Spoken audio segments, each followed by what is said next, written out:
Le Musée régional d'art contemporain Occitanie à Sérignan invite l'artiste Naomi Mori, lauréate du prix Occitanie Médicis 2022, à réaliser sa première exposition monographique d'envergure dans un musée. À cette occasion, l'artiste propose une immersion physique et sensorielle à travers un ensemble d'œuvres pour la plupart inédites, situées à la frontière entre la fiction et l'expérience.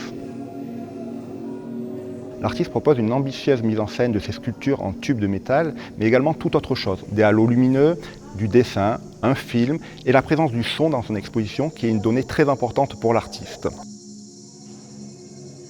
L'artiste crée donc une œuvre protéiforme en proposant aux visiteurs une installation immersive et spectaculaire mêlant science, mystère et expérience.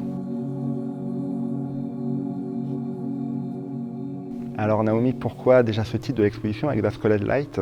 Donc Exosquelette Light parce que ça raconte l'histoire de nos corps qui mutent, de nos corps machines et de nos corps qui sont en interconnexion avec les autres espèces vivantes, à la fois qui s'émancipent mais aussi qui se contraignent et qui se restreignent, et de questionner aussi, de s'interroger sur comment on va muter encore, comment on est en train de transformer nos interactions avec le vivant et avec la machine et comment ça fait partie de notre corps petit à petit.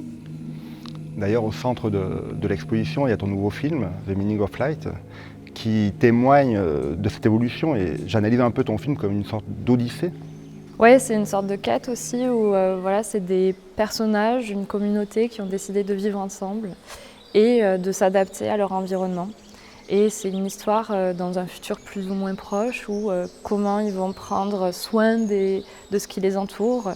Ils se retrouvent dans des espaces non urbanisés et à la fois il y a ce côté plus onirique aussi qui vient avec cette présence du solstice d'été qui vient éclairer un petit peu et poser une sorte de lumière particulière tout le long du film qui va les guider. Mais ce que je trouve aussi particulièrement intéressant dans le film et aussi dans les sculptures qu'on voit dans l'espace, c'est le lien notamment par la question de la prothèse et la orthèse qui est très important dans ton travail. Oui, c'est ça, c'est comme des nouvelles peaux qui vont transformer nos interactions humaines. Donc la prothèse, c'est ce qu'il y a à l'intérieur du corps et l'orthèse, c'est ce qui contient le corps et c'est vraiment, ça rajoute, ça transforme l'humain. Et ça vient modifier leur manière de bouger. Parfois, ça reprend aussi des codes de quand les exosquelettes, en fait, qui sont aussi des formes qu'on se met dessus et qui, en fait, contraignent le corps, mais qui aident parfois des personnes en situation de handicap à pouvoir retrouver des mouvements du corps ou, au contraire, il y a des personnes plus âgées qui peuvent travailler encore plus longtemps. Aussi, il y a une forme de capitalisation du corps. Jusqu'à quand on va pouvoir travailler? Pour quelles raisons on a besoin de ces machines? Et comment ça nous connecte ou pas avec nos environnements?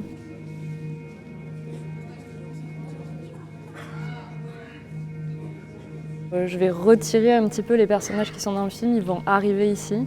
Donc là, ils sont dans un environnement beaucoup plus naturel et là, c'est un peu plus industriel où on recrée un environnement immersif avec la lumière, avec des formes plus industrielles et à la fois qui reprennent des formes animales, végétales.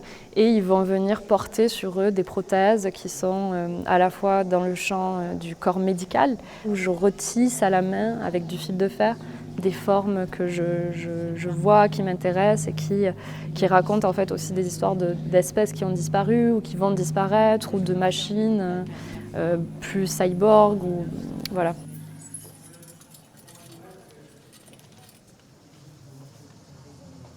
Vraiment le cyborg il vient comme une présence un peu tout le long accompagner ces performeurs qui à la fois sont humain, mi-machine, mi-créature végétale, animale. Et c'est vraiment une métaphore aussi de comment en fait, toutes les espèces sont interconnectées.